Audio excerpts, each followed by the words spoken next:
So Sony a7S III is the new talk in town, but is it something which should be preferred by the daily vloggers or vloggers? Is it the right tool for the vloggers? In this video, I'm going to discuss all those details.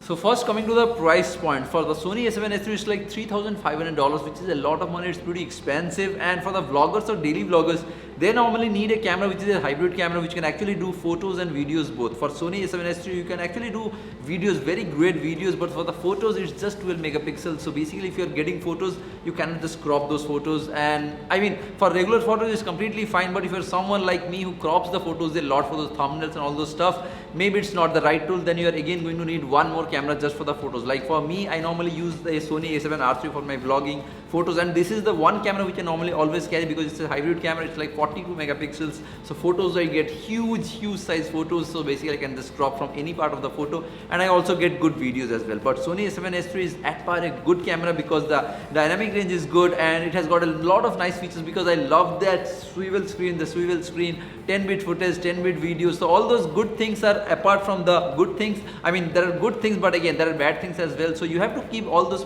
things in mind. And let me just tell you the bad things. While for the vloggers like me, normally what I do is while I am using the a7 III or a7R III or a7S II, I normally punch in, like I use that crop thing on my a7R III, where I just, if I am at 35 I can just go to 50 with one click. But with Sony a7S III you cannot do that because it's the small sensor is very small. And let me just give you a breakdown of the kind of expenses you need to get your finance ready before you even move to the Sony a7S III if you are looking to go for one expensive set of gear for your vlogging.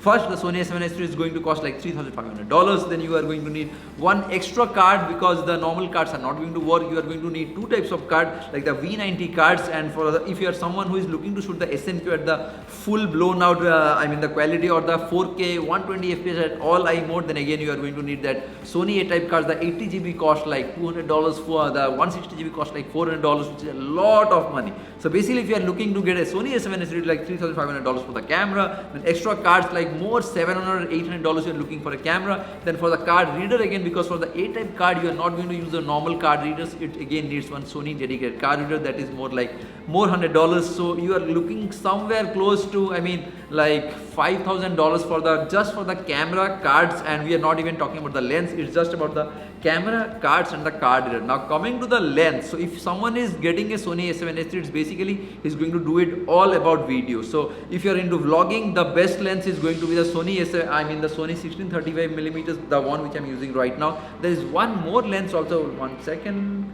So there is one more lens as well, that is the Sony 12-24 f2.8 GM. That is again an ultra wide lens which is like $3,000. That's just for the lens. This 16-35mm is somewhere around $2,000, so it's like $1,000 extra, but again it's ultra wide.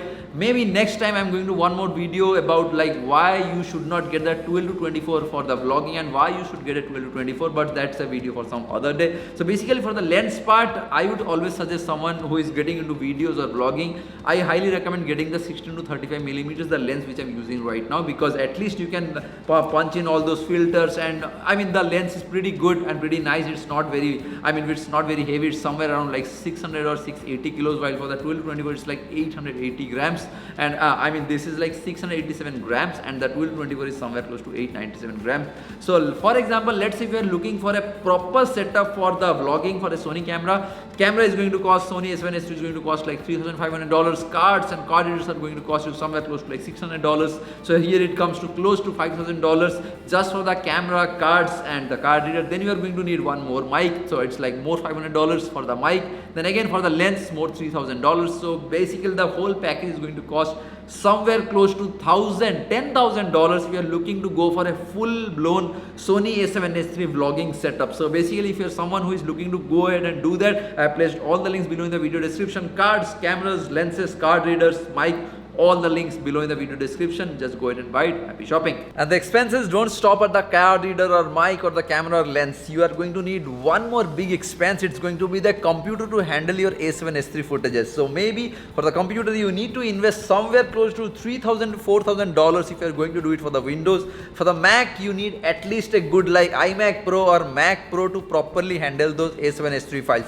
Still we have got a lot of news that Mac Pro and iMac Pro, so they're still not able to handle those H264 H265 files or the normal the Sony A7 HS mode files, because they're just too heavy and those computers are still not optimized for H265. Maybe for the new M1 chip it's optimized, and as per the reports, because I haven't yet got my hands on the new M1 chip MacBook Pro or the MacBook Air, but maybe we have seen a lot of videos that those new M1 chips are optimized for H265. So that is the good news, that you don't have to spend like $3,000-$4,000 for assembling a computer just to handle the A7 S3 footages. You can just handle those footages with a normal Apple M1 chip computer, but again you have to spend again on that computer. If you are someone who edits at home, maybe the best is going to be the Apple M1 Mini. I placed the link below in the video description as well, so just in case if someone wants, maybe you need to go ahead and get that M1 as well, M1 Mini. I mean the Apple Mini M1 chip one. It's like $600, or you can just go for the 16 GB RAM one model. It's going to be less than $899, which is a great deal, and you can actually edit those A7 S3 files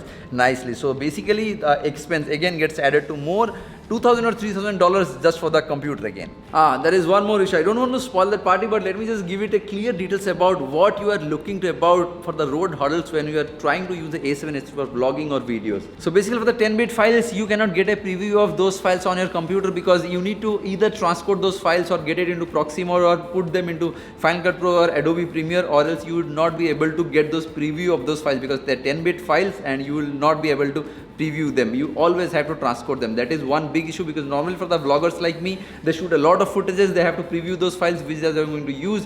What I have to do is now is you have to pull all those footages to Final Cut Pro, then preview those files, delete and edit all those stuff. But normally for the normal cameras, but again there is one good news for the A7 S3, there is one 8-bit mode as well. So if you are shooting those videos in the 8-bit mode, you will be able to preview those files, and you can also easily edit those files, and it's going to be easy in your cards as well. So if you are someone who is getting a camera, first camera Sony A7 S3, I would always suggest to use the 8-bit mode files, because you don't have to spend on the extra cards, you don't have to spend on the extra computer, you don't have to spend the extra card reader as well. So those are just my views. What are the things you need to keep in mind if you are looking to move to Sony A7 S3 full blown kit for vlogging or videos for YouTube? And if you are someone who is a daily vlogger like me, it's going to be a massive job, because you have to do those transcoding, proxy, processing those files, previewing those files, editing those files, heavy files, buying a lot of cards, card readers. So it's a lot of job, because again you have to dump those files into 1 or 2 SSDs, so again you have to spend on the SSDs, so it's a lot of money. So I am personally looking to move myself to the Sony A7 S3 kit, because I have been using my Sony A7 R3 for last 2 or 3 years, and my team needs my Sony A7 R3 now. So maybe I have to give my A7 R3 to my team and move to Sony A7 S3 completely. But still I wanted to give you all of my views. So I mean, I just wanted to tell you the feedback, like if someone is looking to move to A7 S3, what all things he needs to keep in mind. So I hope this video has helped you to decide like what way you have to go and what all things you need to buy. All the links below in the video description. Just in case you have got any questions, let me know in the comment section below. Smash the subscribe button if you haven't done it yet, and don't forget to click on the bell icon to stay updated. I will see you guys tomorrow with a new vlog. I don't think tomorrow, maybe this week or next week.